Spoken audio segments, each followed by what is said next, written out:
Good afternoon, pre-calculus. We are on 8.3 examples part 2 today. Example A says to find an equation in standard form for the hyperbola that satisfies the given conditions. They give me that the transverse axis endpoints are 2, 3, and 2, -1, and the conjugate axis length is 6. All right, so transverse axis endpoints are your major ones. Your transverse is like your major on your ellipse. Your conjugate is like your minor on the ellipse. So transverse is going to be major. Just think major. And conjugate, when you see conjugate, think minor. All right, so let's do this one first because it's the simplest. My minor axis length is 6. Remember, the axis length was either 2A or 2B. If it's minor, minor goes with along with B. So 6 equals 2B, which means that your B is 3. Great. All right, then we have our transverse axis endpoints, 2, 3, and 2, -1. What I notice is that the 2's are the same, right? You always want to look for which one is the same. The one that is the same is either your H or your K. If it's your first coordinate, it'll be your H. If it was the second coordinate, your Y coordinate that was the same, it would be your Y. So if I look up at the chart on the side that has the same H, and this was under a transverse axis endpoints, those are, your axis endpoints are your vertices. Those are your vertices. So if I look up at the chart under vertices, the ones where the H stays the same and the second your Y value changes is underneath the red side, okay? So we are on the red side, which means that one of these numbers, 3 or -1, one of them is my K plus A, the other one is the K minus A. K plus A is always going to be the bigger one. The plus will be your bigger number. So in this case, this is the K plus A, and the -1 is your K minus A. All right, I'm going to take that information here, and we will set it up for elimination. My K plus A is equal to 3. My K minus A is equal to -1. Okay, so if we solve this, we will just add the 2. K plus K is 2K. The A's would eliminate. 3 plus -1 is 2. I'll divide by 2, and my K ends up being 1. Then we know we always plug it back in. When we do elimination, it'll give us one variable. I want to plug it back in to find the other. I like to plug into the plus equation. So K plus A will now be a 1 plus A equals 3. You see where I brought it from? So I just plugged in the K. And then we'll subtract, and A is 3 minus 1, or 2. Do I have everything I need? I believe so. Yep, we have our H, we have our K, we have our A and our B. That's all we need. So the formula would be, we wanted to start with Y because we said we were on the red side. Remember, there's a subtraction when I'm dealing with hyperbolas. Running out of space. It is not a plus. So this is where my K will go. Y minus K is the general formula, so my K is 1. Standard formula, I'm sorry.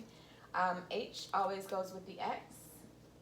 The H was 2, so X minus 2. In the denominator, this will always be my A squared. So 2 squared will give me 4. And down here should be your B squared. And what was B? B was 3, so 3 squared is 9. This is my number 1 over there in the corner. This is the standard equation. Oh, no room at all. Y'all get it. Okay? So that is example A1. Let's go ahead and do A2 while we're at it.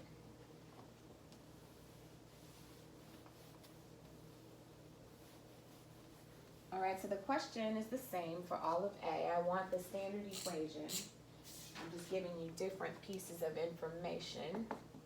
So on A2, I give you the transverse, remember that was major, the transverse axis endpoints, in other words, the vertices on the major axis, are -1, 3, and 5, 3. Okay, and it says the slope of one asymptote is 4 over 3. It's 4 over 3. Okay, so that's new. Let's start off with our major axis endpoints. I noticed that, transverse, otherwise known as major, axis endpoints, otherwise known as vertices.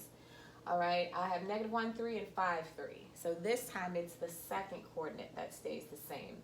That'll be my K.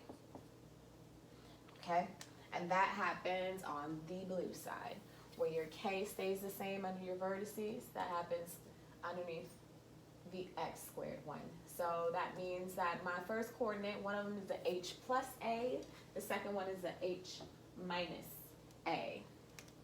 The h plus a is always the bigger number. So in this case, 5 is my h plus a. -1 is the h minus a, because 5 is bigger. So let's set this up. H plus a equals 5. H minus a equals -1. And I will add these two equations up. H plus h is 2h. The a's cancel out. 5 plus -1 is 4. We'll divide by 2, and h is 2. Then we always take that and plug it back in. I like to plug it into the one with the plus. So I have 2 plus a equals 5. 2 plus a equals 5, which of course will leave me with a equals 3. Looks kind of similar. Okay, now the slope of the asymptote, because that's all I can get from this information here. The slope of the asymptote is 4 over 3. The asymptote, and we said we were on the blue side, it looks involved. It's y equals plus or minus b over a times x minus h plus k. That's a lot, but all I care about, so this is the equation, plus or minus, I said b over a, x minus h plus k. But all I care about is the slope. They didn't give me the whole equation, they just gave me the slope. And the slope is just the plus or minus b over a. So that b over a is equal to 4 over 3, because they told me so. They said the slope is 4 over 3. That's the slope. All right? So the slope is 4 over 3. What do I know? I know A. A is 3, right? So B over 3 is 4 over 3. B over 3 is 4 over 3. Okay, they're the same. Clearly my B is 4.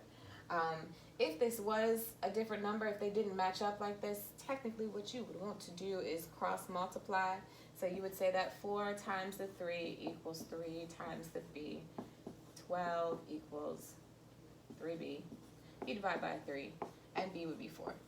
But you don't have to do all this when it's obvious that B is 4. Just showing you in case they don't line up like that, you would cross multiply to solve for your variable. All right, I believe I have everything I need now, so let's write the equation. We have x minus, I'm just going to set it up here, and then I'll fill in my blanks, equals 1. Never need to leave myself enough space. So, along with the x is always the h, so that would be my 2. Along with the y is always the k. What was k?